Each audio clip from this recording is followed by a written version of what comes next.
नमस्कार विद्यार्थियों, स्वागत है आपका करंट अफेयर राजस्थान में। सेकेंड ग्रेड में सिर्फ राजस्थान का करंट अफेयर आएगा। अन्य परीक्षाएं जैसे राजस्थान पुलिस कांस्टेबल और अन्य में भी जहां ये आपके आ रहा है वहां आपके वीडियो क्लास उपयोगी है। करंट अफेयर हम एक महीने का मार्च, इसका सोर्स मैंने लिया है क्रोनोलॉजी मार्च 2022 का संस्करण, और जो है एक महीने का करंट अफेयर हम इस आधे घंटा की वीडियो में देखने वाले हैं। ये जो पीडीएफ है, जो नोट्स मैंने हैंड राइटिंग में बनाए हैं, तो ये आपको मिल जाएंगे यस गुरु एप्लीकेशन पर, उसका लिंक डिस्क्रिप्शन में है। बोर्ड, निगम और अध्यक्ष, तो इसमें देखिए दोस्तों कि सरकार ने कुछ जो निगम है या बोर्ड है इनके अध्यक्षों की नियुक्ति की है, और यहाँ से एक क्वेश्चन लगभग पूछ लिया जाता है। जैसे किसान आयोग है, तो इम्पोर्टेंट चीज़ है किसानों का मुद्दा, धरतीपुत्र, तो इसके अध्यक्ष कौन है? तो महादेव सिंह खंडेला। तो आप याद रखें, महादेव भगवान शंकर के नाम से आप याद रख सकते हैं। राजस्थान राज्य अल्पसंख्यक आयोग, तो इसके हैं रफ़ीक खान। तो ये आपको सीधे सीधे रटने हैं, 2 बार 3 बार पढ़ोगे याद हो जाएगा। अनुसूचित जाति आयोग, हालांकि किताब में 10-15 दे रखे थे, मुझे जो इम्पोर्टेंट लगा मैंने वो लिख दिए मेरे अनुमान से। फिर भी आप अगर किताब की रीडिंग करेंगे तो कुछ और फैक्ट भी आपको मिलेंगे। मैंने यहाँ सार तत्व जो वो लिया है। अनुसूचित जाति है, इसके आयोग खिलाड़ीलाल बेरवा। अनुसूचित जनजाति आयोग है, इसके हैं लक्ष्मण मीणा। थोड़ा आप जोड़कर भी याद रख सकते हैं, जैसे ये अनुसूचित जातियों में आते हैं, ये जो उपजाति है ये इसमें एसटी में आते हैं, तो ये इसको कास्ट को पकड़ के और थोड़ा नाम को जोड़ के आप याद रख सकते हैं। पिछड़ा वर्ग आयोग है बीसी, इसमें जस्टिस भंवरू खान। और क्रीड़ा परिषद है, राजस्थान राज्य क्रीड़ा परिषद, जिसका मुख्यालय जयपुर में है, इसके कृष्णा पूनिया जो हमारे चूरू से ही हैं। ठीक है। राजस्थान पर्यटन विकास निगम, इसके धर्मेंद्र सिंह राठौड़ है। राज्य महिला आयोग, ये याद रखना इंपॉर्टेंट, ये रेहाना रियाज चिश्ती है। यहाँ मैं आपसे एक सवाल कमेंट में पूछना चाह रहा हूँ आपका जीके जांच करने के लिए कि ये राजस्थान राज्य महिला आयोग है। इसी प्रकार से भारत का जो महिला आयोग है, भारतीय राष्ट्रीय महिला आयोग, उसकी जो अध्यक्ष है उसका नाम आपको कमेंट करना है। ठीक है, कमेंट करें आप अभी। 20 सूत्री कार्यक्रम विशु का, ये जो गरीबी निवारण आदि उसके लिए लंबे समय से चला रहा है, तो इसका अध्यक्ष जो है वो मुख्यमंत्री होते हैं। उपाध्यक्ष अलग से सरकार नियुक्त करती है, वो है डॉक्टर चंद्रभान। और जहाँ तक मुझे ध्यान में है, इन आयोगों के अध्यक्षों को मंत्री स्तर का दर्जा जो है, सुविधाएं हैं वो प्राप्त होती है। और हम बात करें कुछ खास बाकी फैक्ट की, जैसे टाइगर रिजर्व है, तो राजस्थान में टाइगर संरक्षण के लिए 4 क्षेत्र जो है वो बनाए गए हैं। सरिस्कार रणथंभौर तो पुराने हैं ही, जैसे रणथंभौर है, यहाँ पर टाइगर पाए जाते हैं। 17 वर्ग किलोमीटर इसका क्षेत्रफल है। राजस्थान का पहला जो है सबसे बड़ा सवाई माधोपुर में है। सबसे क्षेत्रफल के आधार पर सबसे बड़ा जो टाइगर रिजर्व है वो है रणथंभौर। रामगढ़ विषधारी, ये दूसरा बड़ा है, बूंदी में है। सरिस्का तीसरा बड़ा है, मुकुंदरा उसके बाद में सबसे छोटा यानी चौथे नंबर पे है। तो क्षेत्रफल के हिसाब से सबसे बड़ा पूछे तो ध्यान रखना रणथंभौर है। और वैसे आप कौन कौन से ये 4 याद रखें, क्षेत्रफल को आप, ये किलोमीटर को आप छोड़ दो, ये केवल जानकारी के लिए लिखा है। आप ये नाम याद रखना कि निम्न में से कौन सा एक टाइगर रिजर्व नहीं है, ऐसा प्रश्न आ सकता है। या फिर हाल ही में जो नया बनाया गया है, तो ये रामगढ़ विषधारी है, ये नया बनाया गया है। ठीक है, तो इसे आप याद रखें। तो रणथंभौर हो गया, सरिस्का थाई, मुकुंदरा हिल्स, और उसके बाद में रामगढ़ विषधारी जो अभ्यारण्य था बूंदी में, उसी के आसपास कुछ टाइगर पाए गए हैं, कुछ और छोड़ दिए गए हैं और टाइगर रिजर्व क्षेत्र बना दिया गया है। आगे चलें। वन्य जीव सुरक्षा अधिनियम कब बना था? 1972 में। इसकी धारा 38 के तहत 5 जुलाई 2021 को रामगढ़ विषधारी अभ्यारण्य को टाइगर रिजर्व बनाने की मंजूरी दे दी गई। तो वो इफेक्ट है, ये नया है, 2021 में बनाया गया। वन और पर्यावरण मंत्री, क्योंकि जुड़ा हुआ है वन से संबंधित, तो इनका भी नाम ध्यान रखें, कभी कभी मंत्री का भी प्रश्न एग्जाम में पूछा जा सकता है। तो हेमाराम चौधरी है। सौर ऊर्जा बहुत महत्वपूर्ण है, इसका क्वेश्चंस एग्जाम में आते रहते हैं। तो सौर ऊर्जा के मामले में राजस्थान इतने दिन दूसरे नंबर पर था, परंतु अब 2021 और 22 के प्रयासों से राजस्थान पहले स्थान पर आ गया है। भारत में सौर ऊर्जा क्षमता 49,000 मेगावाट है और राजस्थान में अकेले में 10,000 मेगावाट है। तो आप देख लो कि जलवायु परिवर्तन में को रोकने में सौर ऊर्जा का बड़ा हाथ है, और उसमें राजस्थान जो है एक बहुत बड़ा स्थान रखता है। तो राजस्थान का पहला स्थान आ चुका है, ध्यान रखना। इतने दिन कर्नाटक था, अब कर्नाटक दूसरे पे, गुजरात तीसरे स्थान पे है। राजस्थान सौर ऊर्जा नीति 2019 में बनी थी, ये इंपॉर्टेंट है, याद रखना। और 30,000 मेगावाट उत्पादन का इसमें लक्ष्य रखा गया है। राजस्थान में 142 गीगावाट सौर ऊर्जा क्षमताएं हैं, मतलब इतना कर सकता है, परंतु खर्चा भी काफ़ी होता है, इन्वेस्टमेंट ज़रूरी है। तो 30,000 मेगावाट का लक्ष्य इसमें रखा गया है 2024-25 तक, आगामी 3 सालों में। तो इस दिशा में कार्य तीव्र गति से बढ़ रहा है। यूट्यूब चैनल पर आप नए हैं तो चैनल को आप सब्सक्राइब कर लेवें, क्योंकि यहाँ पर आपको करंट अफेयर जो है पूरा 1 साल का second grade exam, first grade exam और अन्य परीक्षाओं के लिए संबंधित करवाया जाएगा। राजस्थान पत्रिका, दैनिक भास्कर, मूमल, क्रोनोलॉजी, अन्य स्रोतों से तैयार नोट्स के माध्यम से, और नोट्स की PDF आपको यस गुरु एप्लीकेशन पर मिल जाएगी। इससे संबंधित हम टेस्ट सीरीज भी चला रहे हैं, तो वो भी आप देख सकते हैं। राजस्थान पवन और हाइब्रिड ऊर्जा नीति भी 2019 में, तो 2019 याद रखें आप नीतियों के रूप में। राजस्थान में संभावित ऊर्जा क्षमता 142 मैंने बता दिया। कारण क्या है राजस्थान में सौर ऊर्जा क्षमता का? क्योंकि यहाँ पे धूप ज़्यादा आती है, तो 325 दिन अपने यहाँ पे जो है उस धूप खिलती है अपने यहाँ पे लगभग अच्छी, और विशेषकर जैसे जैसलमेर, जोधपुर, बीकानेर, बाड़मेर, ये क्षेत्र जो है यहाँ पर अच्छी संभावनाएं हैं। राजस्थान की नई आबकारी नीति लागू हुई। आबकारी का मतलब हो गया शराब जो है ना उससे संबंधित नीति। तो इसमें सरकार ने क्या किया है कि जो लॉटरी से खुलती है हर साल दुकानें, तो इस बार उन्होंने वैधता 1 वर्ष की बजाय 2 वर्ष कर दी, यानी जिन्होंने पिछले साल लॉटरी खुल गई दुकान उनको 1 साल और बढ़ा दिया है, क्योंकि अब जो धरोहर राशि वो भी काफ़ी बढ़ी हुई थी, इसलिए उसकी वैधता बढ़ा दी। दुकानों की संख्या 7,665 है। अब ये आपको याद नहीं रखना दोस्तों कि आप इनको याद करो कि 7,665 शराब की दुकानें, ये कोई प्रश्न नहीं बनता यहाँ, ये जानकारी के लिए है। परंतु क्या प्रश्न बनता है? ये बनता है कि आबकारी नीति कब घोषित की? 2022। सौर ऊर्जा नीति, पवन ऊर्जा नीति 19, इस प्रकार से। बजट का मैंने वीडियो अलग से लगा दिया है, राजस्थान सरकार का बजट और कृषि बजट, तो वो वीडियो भी आप देख लेवें। इस वीडियो के नीचे ही लिंक मिलेगा प्लेलिस्ट का, वहाँ से। ड्राई डे का मतलब होता है सूखा दिन, यानी जिस दिन शराब की दुकानें बंद रहती है। ठीक है, तो ये कब कब है? एक तो देखो 2 अपने राष्ट्रीय पर्व है, 26 जनवरी, 15 अगस्त, याद रह जाएगा। 2 गांधी जी से जुड़े हुए, 2 अक्टूबर जन्म और 30 जनवरी मृत्यु, यानी शहीद दिवस। 4 तो ये हो गए। एक हो गई महावीर जयंती, तो 5 दिन जो है वो ड्राई डे रहता है।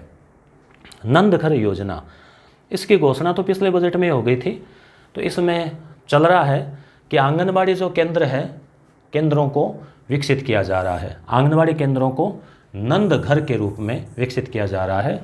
नंद घर का मतलब हो गया जैसे नंद लाला भगवान कृष्ण छोटे बच्चे के रूप में उनको खिलाया जाता था, उसको देखभाल होती थी, वैसे ही आंगनबाड़ी केंद्रों में जो छोटे बच्चे हैं 3 साल के, 4 साल के, उनको इस प्रकार से उनको वातावरण मिलेगा कि जैसे वो नंद घर है। बच्चे एकदम खेल खेल में सीखेंगे, खिलौने वगैरह होंगे, अच्छा वातावरण होगा। तो इसके लिए सरकार खूब बजट पेश कर रही है। राजस्थान में 25,000 आंगनबाड़ी केंद्र है। उन 25,000 केंद्रों पर नंद घर बनाया जाएगा। 750 करोड़ रुपए का व्यय होगा। इसके लिए एक ये वेदांता समूह है, तो ये इसमें सहयोग करेगा, एक भामाशाह के रूप में आप मान लो। तो MOU जो है वो हो चुका है। सौभाग्य योजना का संबंध किससे है? इंपॉर्टेंट है, देखो सौर ऊर्जा से। ये क्वेश्चन यहाँ सीधा बन सकता है। तो सौर ऊर्जा प्रणाली से घरों में विद्युतीकरण, यानी लोग प्रोत्साहित तो अपने घरों में छत के ऊपर सोलर प्लेट लगाएं और अपने घर की जो ऊर्जा की ज़रूरतें हैं वो सौर ऊर्जा से पूरी करें। इसके लिए सौभाग्य योजना जो है वो लाई गई है। राजस्थान इसके क्रियान्वयन में सबसे आगे है। 1.23 लाख घरों में जो सौर ऊर्जा लगाई जा चुकी है। मैंने आपसे कमेंट में प्रश्न पूछा था राष्ट्रीय महिला आयोग की अध्यक्षा, तो वो है रेखा शर्मा। आपने अगर उत्तर दिया है सही तो आपको बधाई। अब आप ये भी कमेंट करके बताएं कि क्या आपके घर में सोलर प्लेट लगी हुई है, सौर ऊर्जा से जुड़े हुए आप भी कोई है क्या लाभान्वित? प्रधानमंत्री सहज बिजली हर घर योजना, तो इसका ये सौभाग्य, इसका शॉर्ट नाम है, ये पूरा नाम ये है, तो उसका शॉर्ट नाम है सौभाग्य। 2017 में प्रारंभ हो गई थी, सौर ऊर्जा से संबंधित है, इतना आप अवश्य याद रखें। नंदी गौशाला, तो नंदी यानी कि गाय को नंदी बोलते हैं। तो गायों की और आवारा पशुओं की एक बड़ी समस्या है, प्रत्येक गांव और शहर में। तो इनके लिए गौशाला बनाने के लिए सरकार बजट जारी कर रही है। तो पंचायत समिति स्तर पर इसको खोली जाएगी। तो ये याद रखना, पंचायत समिति स्तर पर। और हनुमानगढ़ में ये पहली नंदी गौशाला खोलने का अनुबंध किया गया है। 1.57 करोड़ प्रत्येक नंदी गौशाला। अब यहाँ क्वेश्चन में राशि पूछने की कोई संभावना नहीं है कि कितने रुपए, 57 करोड़ 58 करोड़। ये आपकी जानकारी के लिए है कि 1.5 करोड़ रुपए प्रत्येक पंचायत स्तर पर खर्च होंगे। तो आप अनुमान लगा सकते हैं कि एक बड़ी गौशाला जो है वो बनेगी और आवारा पशुओं की जो समस्या है उसमें कुछ लगाम लगेगी।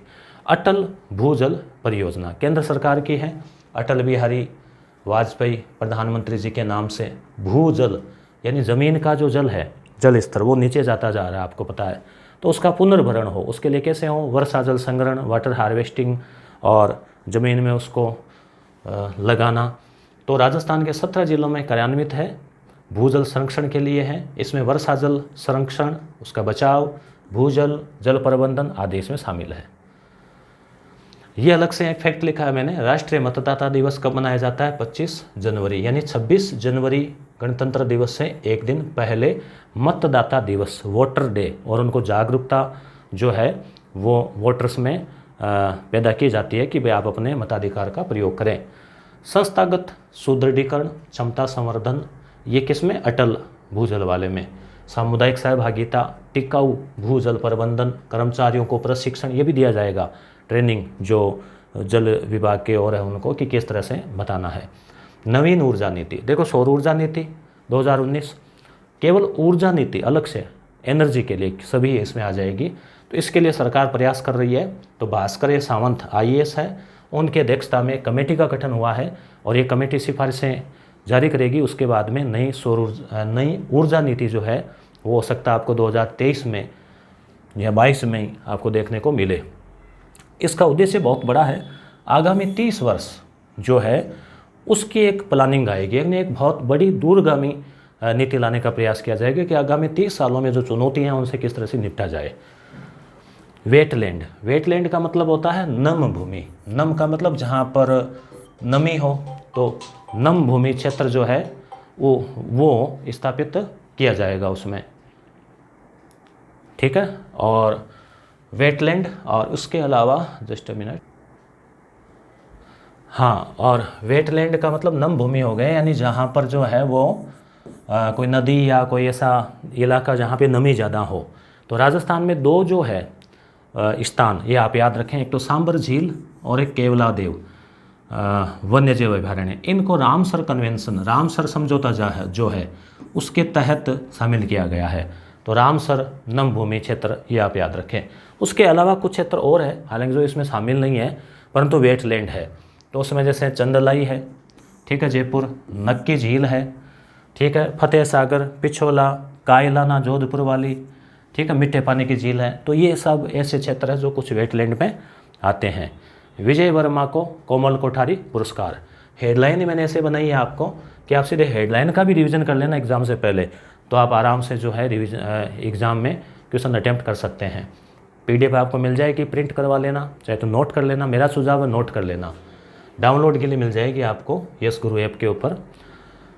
पश्चिमी क्षेत्र सांस्कृतिक कला केंद्र, यहाँ से भी क्वेश्चन बनता है, कहाँ पर है? उदयपुर में है। तो इसमें कोमल कोठारी बहुत बड़े कला मर्मज्ञ थे, स्वर्गीय, उनके नाम पर पुरस्कार दिया जाता है, तो उनकी स्मृति में। तो इसके द्वारा, इस कला केंद्र के द्वारा ये पुरस्कार दिया जाता है कोमल कोठारी। तो ये मिला है विजय वर्मा को। अब विजय वर्मा कौन है? ये खुद भी लोक कला के मर्मज्ञ है। श्री संजय कुमार श्रोत्रिय, तो ये आपको ध्यान में ही है। RPSC के नए अध्यक्ष बने हैं, IPS बैकग्राउंड से हैं, पुलिस बैकग्राउंड से हैं। RPSC के बारे में हम बात करें, स्थापना 1949 में हुई। अनुच्छेद ये है लोक सेवा आयोग के लिए संविधान में, और 1 अध्यक्ष और 7 सदस्य, यानी कुल 8 होते हैं इसमें वर्तमान में। कार्यकाल 6 वर्ष और 62 वर्ष है सभी का, अध्यक्ष सहित। प्रथम अध्यक्ष SK घोष थे, वर्तमान में संजय कुमार श्रोत्रिय है। चोप क्रिकेट स्टेडियम, ये क्रिकेट स्टेडियम बन रहा है बड़ा राजस्थान में, जयपुर में। तो ये जयपुर में निर्माणाधीन है, विश्व का 3रा बड़ा।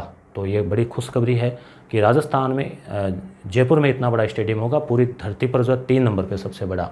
तो पहला जो है विश्व का सबसे बड़ा वो अपने भारत में ही है, मोटेरा गुजरात में। आपको याद होगा हाउडी मोदी और उसके बाद में ट्रंप आए थे, उसमें प्रोग्राम हुआ था मोदी जी के साथ में, वो मोटेरा। 2 नंबर पे है मेलबोर्न ऑस्ट्रेलिया का, और 3 नंबर पे जो है वो है अपने राजस्थान वाला चौंप, जो कि बनेगा चौप में। चौप से आपको याद होगा चौप चौंप एक आभूषण भी होता है वो, तो ये जगह का नाम है चौप, आप ध्यान रखना। सघन मिशन इंद्रधनुष, तो मिशन इंद्रधनुष नाम आने से आपको ध्यान में रखना चाहिए, होना चाहिए कि एक टीकाकरण की परियोजना है। अब इंद्रधनुष से विद्यार्थी कंफ्यूज हो जाता है कि 7 रंग होते हैं तो 7 टीके लगते होंगे, इसमें 7 नहीं है बल्कि 9 प्रकार के टीके हैं। पहली बात ये ध्यान रखें। दूसरी बात कि 2 वर्ष तक के जो बच्चे हैं उनको ये टीके लगते हैं, 9 टीके सघन हो गए ना, सघन टीकाकरण, जैसे BCG है, पोलियो है, हेपेटाइटिस बी है, इत्यादि बीमारियों से लड़ने के लिए टीके लगते हैं। तो सघन मिशन इंद्रधनुष 4.0 ये प्रोग्राम शुरू हुआ है, तो यहाँ से क्वेश्चन बन सकता है 4.0 याद रखें, 9 टीके याद रखें, 2 वर्ष याद रखें। राजस्थान के लोकायुक्त कौन है? तो PK लोहरा, ये अलग से फैक्ट याद रखें, क्योंकि मैं ऊपर हाशिए में एक एक फैक्ट लिखता हूँ ताकि आप एक एक चीज़ याद रखो तो इजीली याद हो जाए। ज़्यादा एक साथ याद करते हैं, मान लो राजस्थान के पूरे पदाधिकारी 20 एक साथ याद करेंगे तो कन्फ्यूज रहता है। राजस्थान साइंस लिटरेचर फेस्टिवल, तो ये 28 फरवरी को विज्ञान दिवस को प्रत्येक ज़िले में मनाया गया, तो ये आप याद रखें, विज्ञान दिवस 28 फरवरी। कमेंट करके बताएं क्यों मनाया जाता है, क्या था इस दिन खास। गोडवाड़, गोडवाड़ क्षेत्र कौन सा है दोस्तों? पाली वाला जो क्षेत्र है, पाली वाला, उसे गोडवाड़ कहते हैं, और यहाँ की बोली भी गोडवाड़ है। तो इस क्षेत्र में कुछ पर्यटक स्थल है, उनके विकास के लिए एक सर्किट बनाया जा रहा है, जिसमें जालोर, पाली, सिरोही, बाड़मेर आदि पर्यटक स्थलों का विकास किया जाएगा। जवाई क्षेत्र, आसोतरा धाम, अचलगढ़, अर्बुद धाम आदि क्षेत्र शामिल है, उनका डेवलपमेंट किया जाएगा। श्री रामदेव पशु मेला, तो बाबा रामदेव जी के नाम से नागौर के मानासर में, इसकी ट्रिक आप याद रखें, रामा, यानी रामदेव पशु मेला मानासर। तेजाजी पशु मेला तप पर्वतसर, ठीक है, ऐसे कुछ आप ट्रिक याद रख सकते हैं। बलदेव पशु मेला कल ही अखबार में आया था, कल या परसों, बम मेड़ता, तो इस तरह से आप कुछ ट्रिक याद रख सकते हैं। तो ये मानासर में माघ शुक्ल प्रतिपदा, शुक्ल प्रतिपदा का मतलब माघ महीने के 15 दिन चले जाने के बाद में जो एक्यू आती है शुक्ल पक्ष की, एक्यू से लेके पूर्णिमा तक, यानी माघ का महीना समाप्त होता है। माघ पूर्णिमा को ही बेणेश्वर में भी लगता है मेला। हिम्मताराम भामू, तो ये पद्मश्री सम्मान मिल चुका है इनको, झुंझुनू में इन्होंने बड़े स्तर पर पौधारोपण का कार्य किया है, तो ये चर्चा में रहे। 810वां उर्स अजमेर में विश्वविख्यात सूफी संत ख्वाजा मोइनुद्दीन चिश्ती की दरगाह है, तो उनका जो उर्स है वो लगता है 810वां लग रहा है, रजब माह में इसका शुभारंभ हो गया। हरिदेव जोशी पत्रकारिता विश्वविद्यालय कहाँ है, पूछा जा सकता है सीधा प्रश्न, तो जयपुर में है। कहाँ स्थापित किया गया है? जयपुर में, मुख्यमंत्री के द्वारा शिलान्यास किया गया है। इसके कुलपति है ओम थानवी। तो साभार क्रोनोलॉजी मार्च 2022, राजस्थान सरकार का बजट, ये मैंने अलग से वीडियो में करवा दिया है, क्योंकि फिर वीडियो ज़्यादा बड़ा हो जाता है तो मुझे लगता है आप थोड़े से बोर हो जाते होंगे। अब हम इसको रिवीजन कर लें, सिर्फ 2 मिनट में, 1 या 2 मिनट में रिवीजन कर लेते हैं, ठीक है। तो इसमें देखिए ये निगम के अध्यक्ष है, इनको तो आप कंठस्थ ही करना है, इनको रटना ही है इसमें, ठीक है। अब हम चलते हैं, टाइगर रिजर्व 4 है, नया वाला रामगढ़ विस्तारी है, सबसे बड़ा रणथंभौर है। वन्य जीव सुरक्षा अधिनियम 1972 ये हो गया। सौर ऊर्जा नीति 19, ठीक है, राजस्थान फर्स्ट है इसमें। और पवन ऊर्जा नीति 19, 325 दिन सोलर दिन। नई आबकारी नीति 2022 में, ड्राई डे 5 है ये। नंदघर योजना आंगनबाड़ी स्तर, पूछा जा सकता है आंगनबाड़ी स्तर, यहाँ से क्वेश्चन बन सकता है। सौभाग्य योजना सौर ऊर्जा से संबंधित है। नंदी गौशाला पंचायत स्तर के ऊपर, पंचायत समिति स्तर होती है ना उस पर। अटल भूजल योजना भूजल संरक्षण के लिए, ठीक है, 17 जिलों में याद रखें। मतदाता दिवस 25 जनवरी। नवीन ऊर्जा नीति के लिए भास्कर सावंत कमेटी। वेटलैंड सांबर और केवलादेव जरूर याद रखें, रामसर कन्वेंशन। विजय वर्मा को कोमल कोठारी पुरस्कार मिला है। आरपीएससी के नए अध्यक्ष माननीय श्री संजय कुमार श्रोत्री है। चौप क्रिकेट स्टेडियम जयपुर में बन रहा है, इंपॉर्टेंट है। ऑप्शन आ जाए जयपुर, जोधपुर, उदयपुर, ध्यान रखना आपको। मिशन इंद्रधनुष 9 टीके 4.0। लोकायुक्त PK लोहरा। साइंस 28 फरवरी। गोडवाड़ रामदेव पशु मेला, हिम्मतराम भामू 810वां उर्स और हरदेव जोशी जयपुर। तो ठीक है दोस्तों, आगे मिलते हैं अगले वीडियो में, जिसमें हम राजस्थान जीके या फिर भारत और विश्व का जो जीके वो करवाएंगे। धन्यवाद।